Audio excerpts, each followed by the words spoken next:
So we'll be demonstrating how to self-massage your hip flexors. It's one of the most commonly tightened muscles because of our propensity for sitting in our society. So it gives you a lot of problems extending your hip, and any type of athletic endeavor, hip extensions power, and you lose power, it's not good for your performance.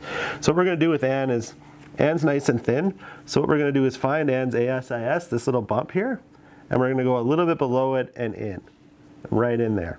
So Anne's going to lie down. She's going to take the lacrosse ball where she's nice and thin, and we're going to pin that in there.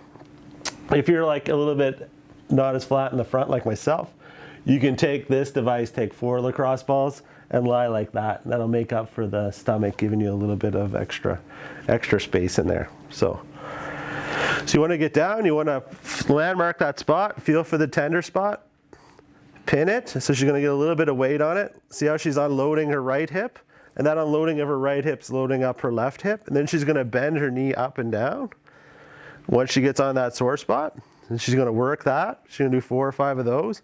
And then she's going to rotate in and out. And that rotating in and out is also going to get a couple of different oblique stress on the end of her hip flexor.